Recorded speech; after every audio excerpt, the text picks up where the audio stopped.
So hello again and welcome back to another video. I thought I'd just show you a brief few minutes of it's now coming up toward the really the end of September, and today's date's the 17th, so you know we're into the second half of the month anyway, and I thought I'd show you how the summer bedding is still standing up well. This will probably be the last little video I do on it. What we're looking at now is I've got all my spring bedding coming on quite nicely. It's a little bit slow, but polyanthus and pansies, they do take a little while to get established and get going. So, and the massive in the seed trays at the far end are some very late wallflowers. I found in my seed tin I found a couple of very old packets of wallflower seeds, so I've sowed them only at the start of this month, and they've come up very well considering they're probably 5, 6, even older years old. So we'll see how they do. And as I say, the other is winter flower, what I call winter flowering pansies, and some polyanthus there, as I say, ready for some spring and late winter bedding. Obviously, I do like to try and keep it going a bit of colour all the year round. And like I say, I'll show you what the annual, there'll be a little bit of video of my summer annual bedding and how it's still looking today. It's still looking very colourful. It is starting obviously to show signs of running out of steam a little bit, some of it. But so there we go. I hope your garden's all doing well, and I'll show you the summer bedding now anyway.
The one tip I would give and you know, I'm not going to tell anybody how to garden.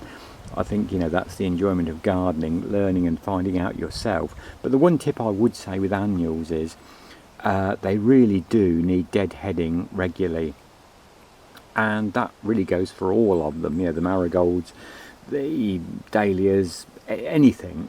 You know, as soon as the flowers are over, get out there with a little pair of scissors, or even, you know, with your fingers. You can often break the dead heads off.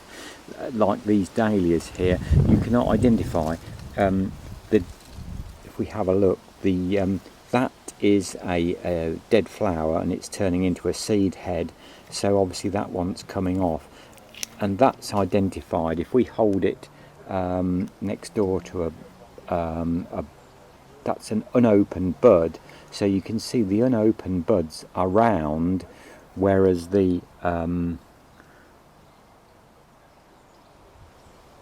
actual flowers that are over go to like a point. And so obviously you want to get, you know, all your dead heads off, and that obviously that saves the plant putting all the energy into making seeds, and will encourage it to keep flowering, hopefully. And obviously which is what you're trying to do, to get a continuation of flowers, you know, right throughout the summer, or as long as possible, even until the early frosts, or till we get a frost, that is. This has to be my plant of the summer. This is the Rudbeckia, the sort of dwarf. It's only about barely a foot high. It's been drawn up here. We're under a little old, very old, scrabby little apple tree here, so it's got a little bit drawn up here. But this is Rudbeckia,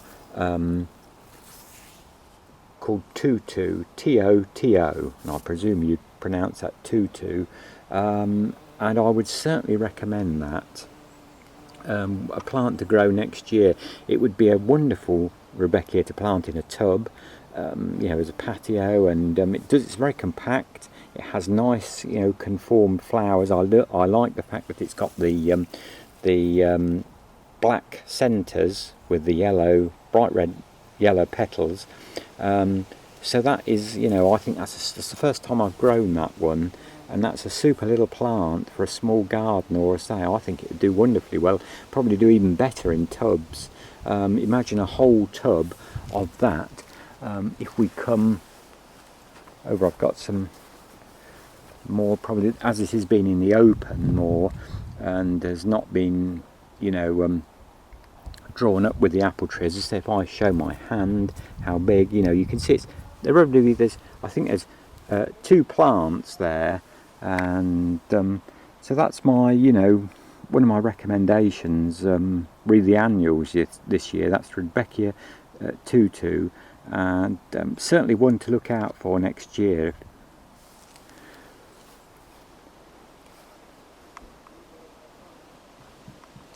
In fact, the Rudbeckias have done remarkably well this year, all of them, and I think that's the Sunset Embers, that one's called, that one we're looking at now, which is another very good doer. It's quite compact again, and slightly different colours.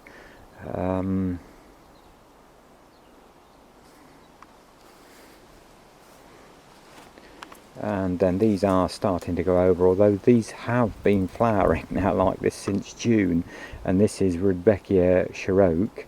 You know, so there again, that's another, you get a mix with that one, some singles and some doubles, so great value, brilliant plants, as I say. And when you get a block, you know, a really block of yellow like that, it's so bright and cheerful, I find, yellow flowers.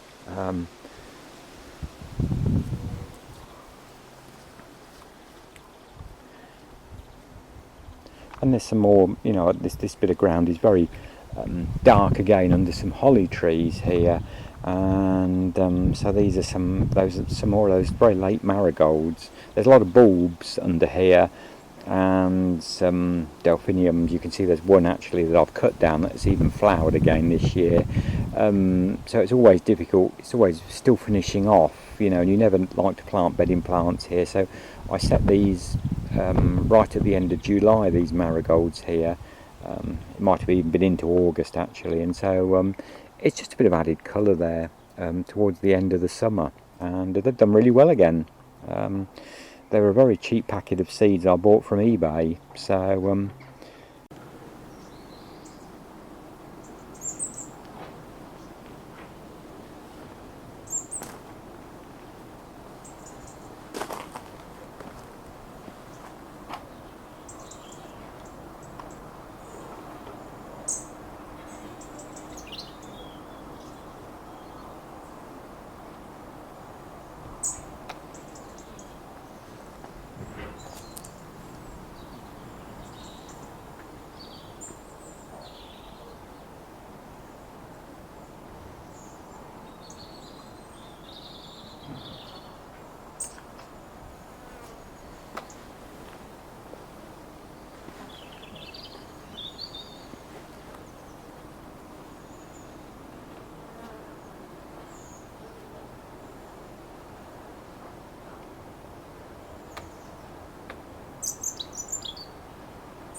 well, as always, thank you very much for watching.